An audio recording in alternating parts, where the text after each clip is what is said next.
Life is complex.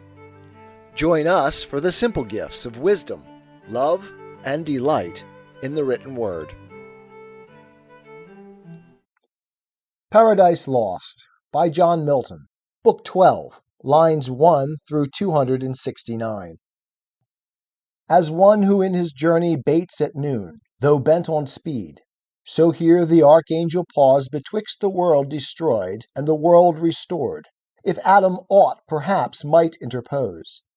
Then, with transition sweet, new speech resumes. Thus thou hast seen one world begin and end, and man, as from a second stock, proceed. Much thou hast yet to see, but I perceive thy mortal sight to fail. Objects divine must needs impair and weary human sense. Henceforth, what is to come I will relate. Thou, therefore, give due audience, and attend this second source of men, while yet but few, and while the dread of judgment past remains fresh in their minds, fearing the deity, with some regard to what is just and right shall lead their lives, and multiply apace, laboring the soil, and reaping plenteous crop, corn, wine, and oil, and from the herd or flock, oft sacrificing bullock, lamb, or kid, with large wine offerings poured, and sacred feast, shall spend their days in joy unblamed, and dwell long time in peace by families and tribes under paternal rule. Till one shall rise of proud, ambitious heart, who, not content with fair equality, fraternal state, will arrogate dominion undeserved over his brethren, and quite dispossess concord and law of nature from the earth. Hunting, and men, not beasts, shall be his game, with war and hostile snare, such as refuse subjection to his empire tyrannous. A mighty hunter thence he shall be styled before the Lord, as in despite of heaven, or from heaven, claiming second sovereignty, and from rebellion shall derive his name, though of rebellion others he accuse. He with a crew, whom like ambition joins with him or under him to tyrannize, marching from Eden towards the west, shall find the plain wherein a black bituminous gorge boils out from underground, the mouth of hell. Of brick, and of that stuff they cast to build a city and tower, whose top may reach to heaven, and get themselves a name, lest, far dispersed in foreign lands, their memory be lost, regardless whether good or evil fame. But God, who oft descends to visit men unseen, and through their habitations walks to mark their doings, them beholding soon comes down to see their city, ere the tower obstruct heaven towers, and in derision sets upon their tongues a various spirit, to raise quite out their native language, and, instead, to sow a jangling noise of words unknown. Forthwith a hideous gabble rises loud among the builders, each to other calls not understood, till hoarse, and all in rage, as mocked they storm. Great laughter was in heaven, and looking down to see the hubbub strange, and hear the din. Thus was the building left ridiculous, and the work confusion named. Whereto thus Adam, fatherly displeased, O execrable son, so to aspire above his brethren, to himself assuming authority usurped, from God not given. He gave us only over beast, fish, fowl, dominion absolute. That right we hold by his donation, but man over men he made not lord. Such title to himself reserving, human left from human free. But this usurper, his encroachment proud, stays not on man. To God his tower intends siege and defiance. Wretched man! What food will he convey up thither, to sustain himself and his rash army, where thin air above the clouds will pine his entrails gross, and famish him of breath, if not of bread? To whom thus Michael: Justly thou abhorrest that son, who on the quiet state of men such trouble brought, affecting to subdue rational liberty. Yet know withal, since thy original lapse, true liberty is lost. which always with right reason dwells twinned, and from her hath no individual being. Reason in man obscured, or not obeyed, immediately inordinate desires and upstart passions catch the government from reason, and to servitude reduce man, till then free. Therefore, since he permits within himself unworthy powers to reign over reason, God, in judgment just, subjects him from without to violent lords, who oft as undeservedly enthrall his outward freedom.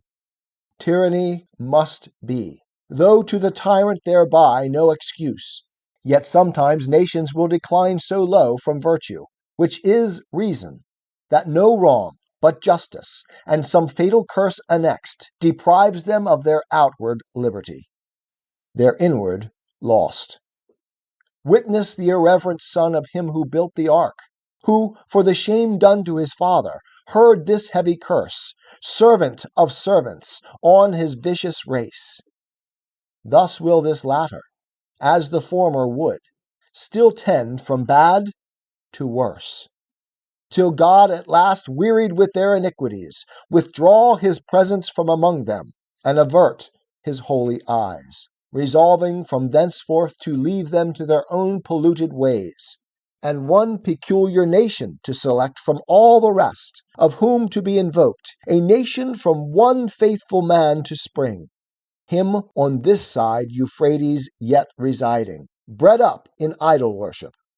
Oh, that men, canst thou believe, should be so stupid grown, while yet the patriarch lived, who scaped the flood, as to forsake the living God, and fall to worship their own work in wood and stone for gods.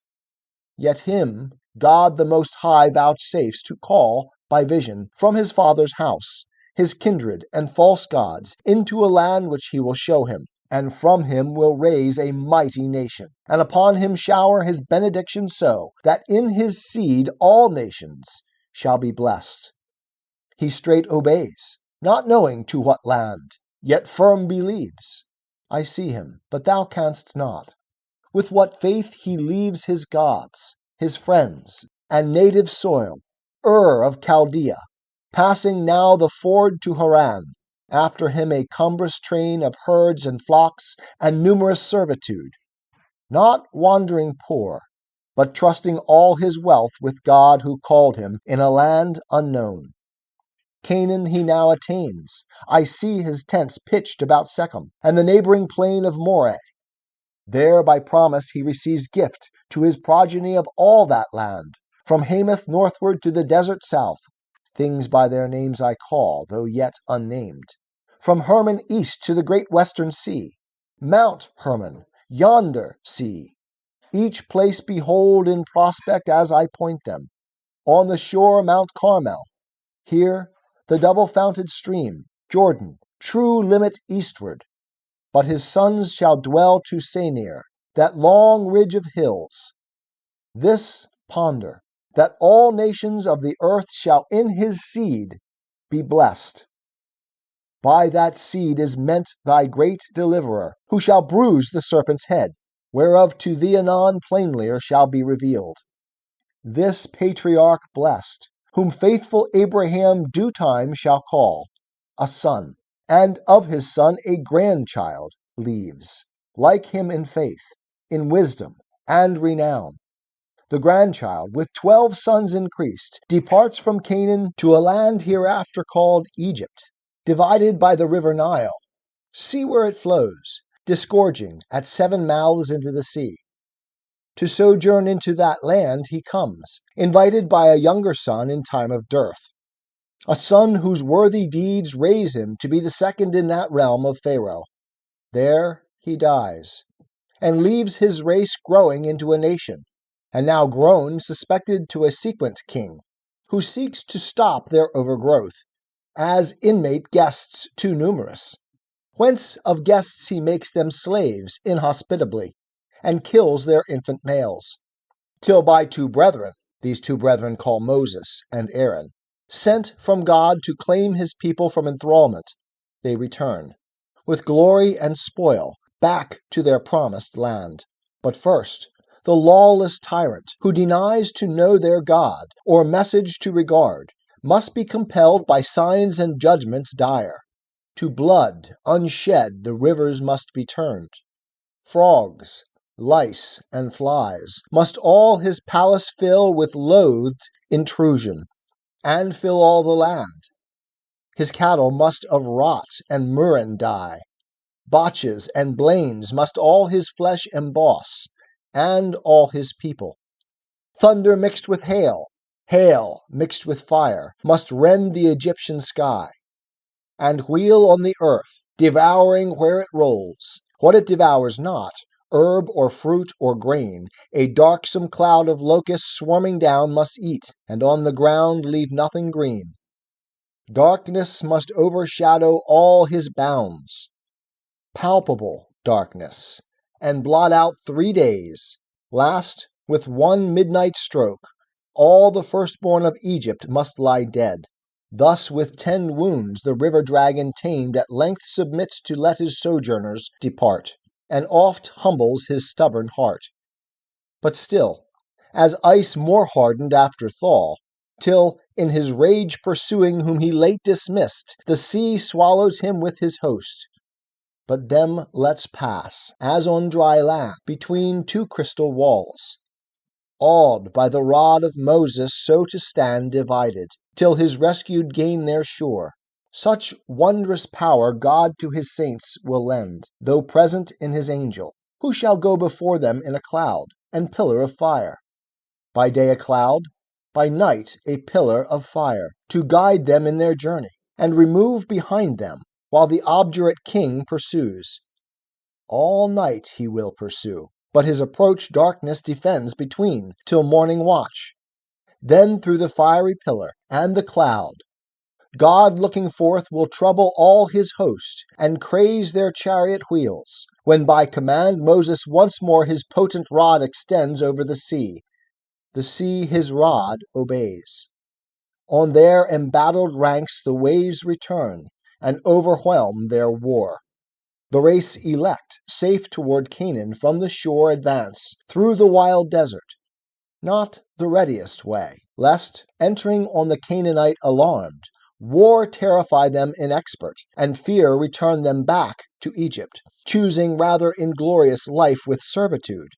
For life to noble and ignoble is more sweet, untrained in arms, where rashness leads not on. This also shall they gain by their delay in the wide wilderness. There they shall found their government, and their great senate choose through the 12 tribes to rule by laws ordained. God from the mount of Sinai, whose grey top shall tremble, he descending will himself in thunder, lightning, and loud trumpets sound, ordain them laws. Part such as appertain to civil justice, part religious rites of sacrifice, informing them, by types and shadows, of that destined seed to bruise the serpent, by what means he shall achieve mankind's deliverance. But the voice of God to mortal ear is dreadful. They beseech that Moses might report to them his will, and terror cease.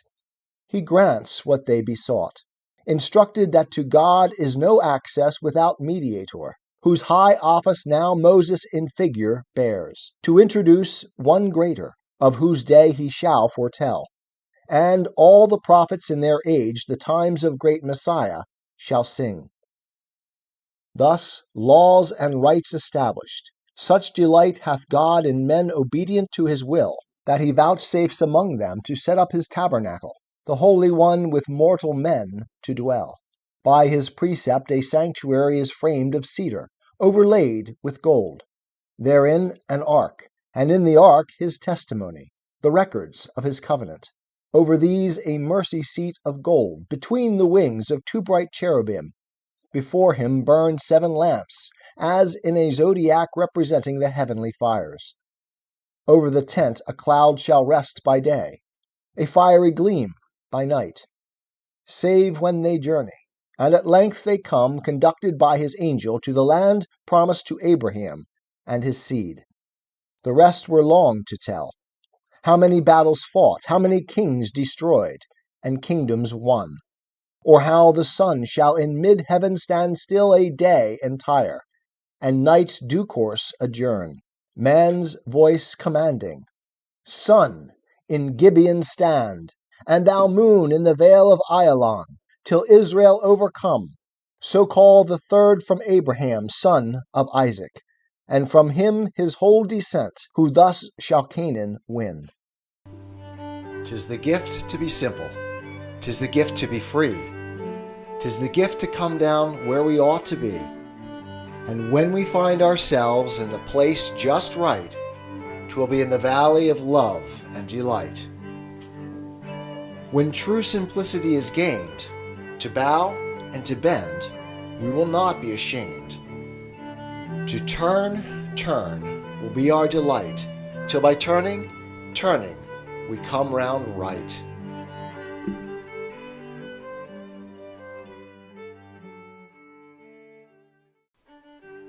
Life is complex. Join us for the simple gifts of wisdom, love, and delight in the written word. Paradise Lost by John Milton, Book 12, lines 270 through 465. Here Adam interposed. O sent from heaven, enlightener of my darkness, gracious things thou hast revealed, those chiefly which concern just Abraham and his seed. Now first I find mine eyes true opening, and my heart much eased, erewhile perplexed with thoughts, what would become of me and all mankind. But now I see his day, in whom all nations shall be blessed. Favor unmerited by me, who sought forbidden knowledge by forbidden means. This yet I apprehend not. Why to those among whom God will deign to dwell on earth so many and so various laws are given? So many laws argue so many sins among them. How can God with such reside? To whom thus Michael, doubt not but that sin will reign among them as of thee begot. And therefore was law given them, to evince their natural pravity, by stirring up sin against law to fight, that when they see law can discover sin, but not remove, save by those shadowy expiations weak, the blood of bulls and goats, they may conclude some blood more precious must be paid for man, just for unjust, that in such righteousness to them by faith imputed, they may find justification towards God, and peace of conscience, which the law by ceremonies cannot appease, nor man the mortal part perform, and, not performing, cannot live. So law appears imperfect, and but given with purpose to resign them in full time up to a better covenant, disciplined from shadowy types to truth, from flesh to spirit, from imposition of strict laws to free acceptance of large grace, from servile fear to filial, works of law to works of faith. And therefore shall not Moses, though of God highly beloved, being but the minister of law, his people into Canaan lead, but Joshua, whom the Gentiles Jesus call, his name and office bearing, who shall quell the adversary serpents, and bring back through the world's wilderness long wandered man safe to eternal paradise of rest. Meanwhile they, in their earthly Canaan placed, long time shall dwell and prosper. But when sins national interrupt their public peace, provoking God to raise them enemies, from whom as oft he saves them penitent by judges first, then under kings, of whom the second, both for piety renowned and puissant deeds, a promise shall receive irrevocable, that his regal throne forever shall endure. The like shall sing all prophecy, that of the royal stock of David, so I name this king, shall rise a son, the woman's seed to thee foretold, foretold to Abraham, as in whom shall trust all nations, and to kings foretold of kings the last. For of his reign shall be no end, but first a long succession must ensue, and his next son, for wealth and wisdom famed, the clouded ark of God, till then intense wandering, shall in a glorious temple enshrine. Such follow him as shall be registered part good, part bad, of bad the longer scroll, whose foul idolatries and other faults, heaped to the popular sum, will so incense God as to leave them, and expose their land, their city, his temple, and his holy ark, with all his sacred things, a scorn and prey to that proud city whose high walls thou sawest left in confusion, Babylon thence called. There in captivity he lets them dwell the space of 70 years, then brings them back, remembering mercy and his covenant sworn to David, established as the days of heaven. Returned from Babylon by leave of kings their lords, whom God disposed, the house of God they first re-edify, and for a while in mean estate live moderate, till, grown in wealth and multitude, factious they grow. But first among the priests dissension springs, men who attend the altar, and should most endeavor peace. Their strife pollution brings upon the temple itself. At last they seize the scepter, and regard not David's sons, then lose it to a stranger, that the true anointed King Messiah might be born bard of his right. Yet at his birth a star, unseen before in heaven, proclaims him come, and guides the eastern sages who inquire his place, to offer incense, myrrh, and gold. His place of birth a solemn angel tells to simple shepherds, keeping watch by night. They gladly thither haste, and by a choir of squadroned angels hear his carol sung. A virgin is his mother, but his sire the power of the Most High. He shall ascend the throne hereditary, and bound his reign with earth's wide bounds, his glory with the heavens. He ceased, discerning Adam with such joy surcharged, as had like grief been dewed in tears, without the vent of words, which these he breathed.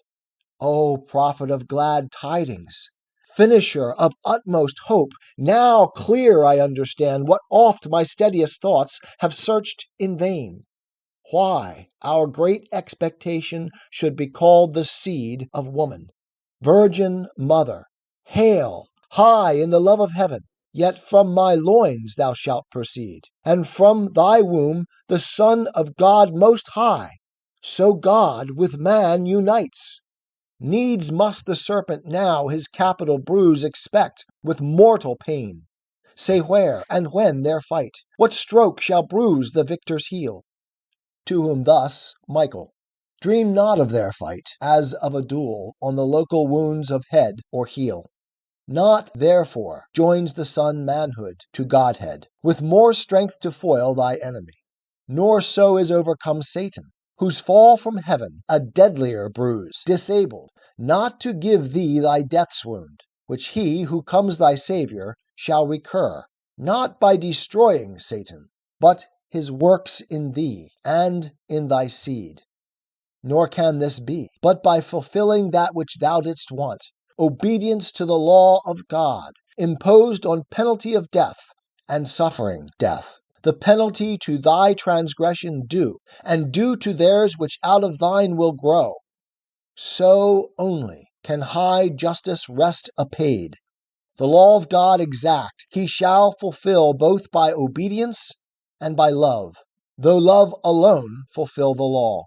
Thy punishment he shall endure, by coming in the flesh to a reproachful life, and cursed death, proclaiming life to all who shall believe in his redemption, and that his obedience, imputed, becomes theirs by faith. His merits to save them, not their own, though legal, works.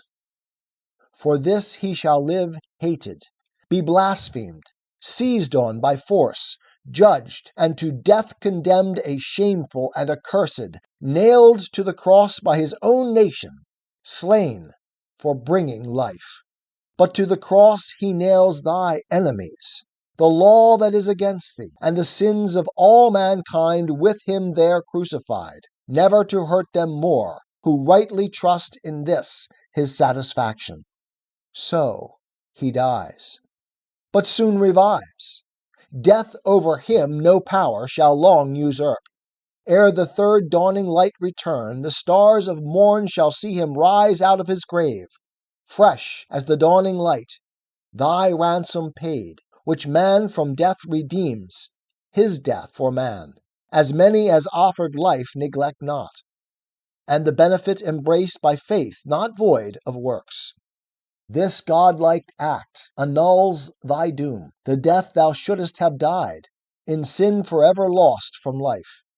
This act shall bruise the head of Satan, crush his strength, defeating sin and death, his two main arms, and fix far deeper in his head their stings than temporal death shall bruise the victor's heel, of theirs whom he redeems, a death like sleep, a gentle wafting to immortal life.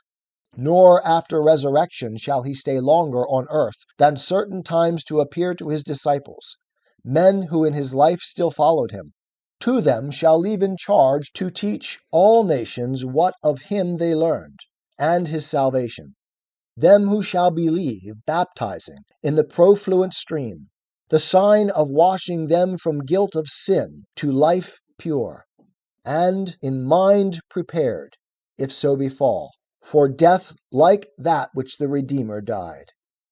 All nations they shall teach, for from that day not only to the sons of Abraham's loins salvation shall be preached, but to the sons of Abraham's faith wherever through the world.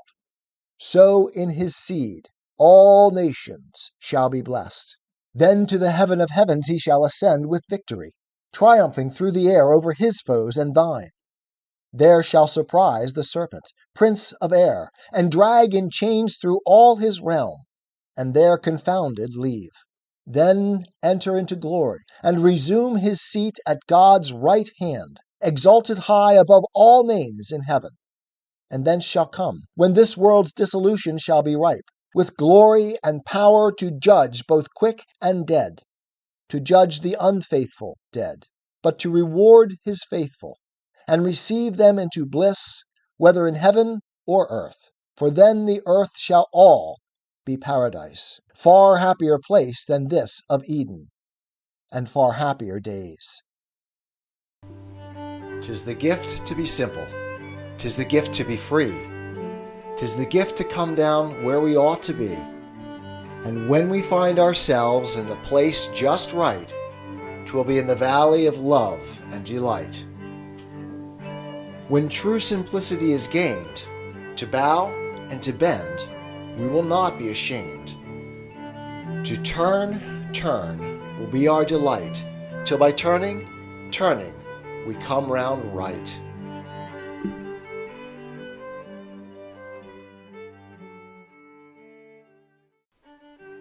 Life is complex.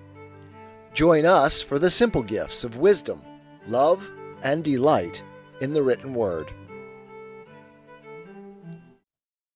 Paradise Lost by John Milton, Book 12, lines 466 through 649. Conclusion of Paradise Lost. So spake the Archangel Michael, then paused, as at the world's great period. And our sire, replete with joy and wonder, thus replied, O goodness infinite, goodness immense, that all this good of evil shall produce, and evil turn to good, more wonderful than that which by creation first brought forth light out of darkness. Full of doubt I stand, whether I should repent me now of sin by me done, and occasioned, or rejoice much more, that much more good thereof shall spring. To God more glory, more goodwill to men from God, and over wrath grace shall abound.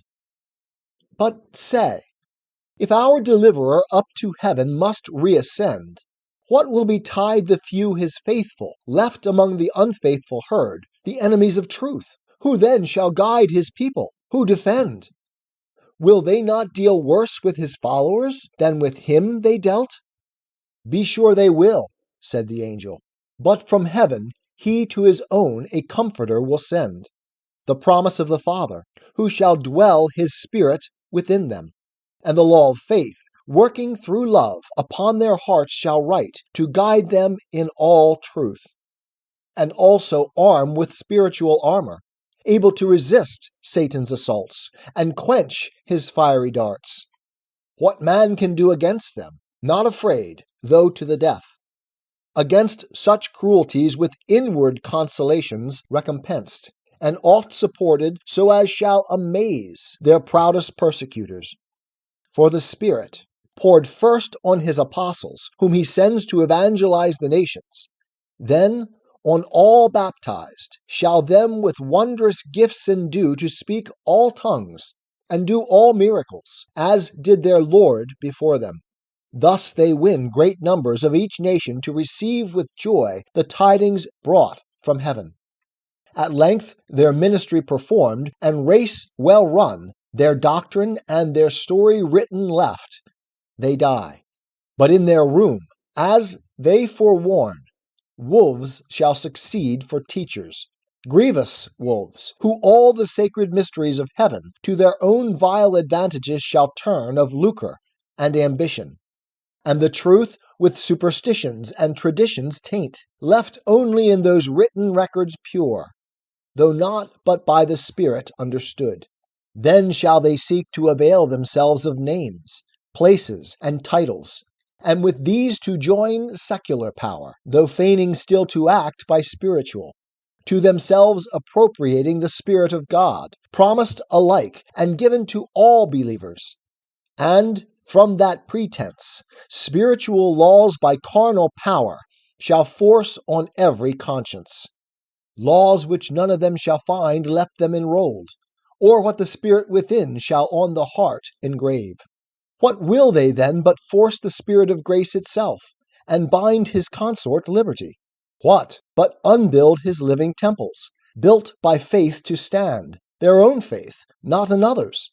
For on earth, who against faith and conscience can be heard infallible? Yet many will presume, whence heavy persecutions shall arise on all who in the worship persevere of spirit and truth. The rest, far greater part, will deem in outward rites and specious forms religion satisfied. Truth shall retire, be stuck with slanderous darts, and works of faith rarely be found. So shall the world go on, to good malignant, to bad men benign, under her own weight groaning, till the day appear of respiration to the just, and vengeance to the wicked, at return of him so lately promised to thy aid, the woman's seed, obscurely then foretold, now ampler known thy Saviour and thy Lord. Last, in the clouds, from heaven to be revealed in glory of the Father, to dissolve Satan with his perverted world. Then raise from the conflagrant mass, purged and refined, new heavens, new earth, ages of endless date, founded in righteousness and peace and love, to bring forth fruits, joy, and eternal bliss. He ended, and thus Adam last replied, How soon hath thy prediction, seer blessed, measured this transient world, the race of time, till time stand fixed? Beyond is all abyss, eternity, whose end no eye can reach. Greatly instructed, I shall hence depart, greatly in peace of thought, and have my fill of knowledge, what this vessel can contain, beyond which was my folly to aspire. Henceforth I learn that to obey is best, and love with fear the only God, to walk as in his presence, ever to observe his providence, and on him sole depend, merciful over all his works, with good still overcoming evil, and by small accomplishing great things, by things deemed weak, subverting worldly strong, and worldly wise by simply meek. That suffering for truth's sake is fortitude to highest victory, and to the faithful, death the gate of life. Taught this by his example, whom I now acknowledge my Redeemer ever blessed. To whom thus also the angel last replied, This having learned, thou hast attained the sum of wisdom. Hope no higher, though all the stars thou knewest by name, and all the ethereal powers, all secrets of the deep, all nature's works, or works of God in heaven, air, earth, or sea, and all the riches of this world enjoyest, and all the rule, one empire. Only add deeds to thy knowledge answerable. Add faith, add virtue, patience, temperance, add love, by name to come called charity, the soul of all the rest. Then wilt thou not be loath to leave this paradise, but shalt possess a paradise within thee, happier far. Let us descend now, therefore, from this top of speculation, for the hour precise exacts our parting hence, and see the guards, by me encamped on yonder hill. Expect their motion, at whose front a flaming sword in signal of remove waves fiercely round. We may no longer stay. Go, waken Eve. Her also I with gentle dreams have calmed, portending good, and all her spirits composed to meek submission.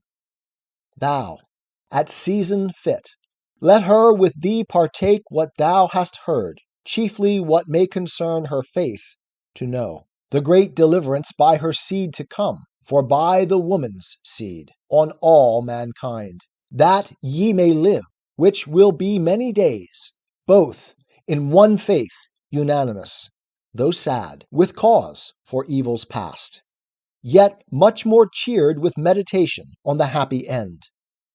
He ended, and they both descend the hill.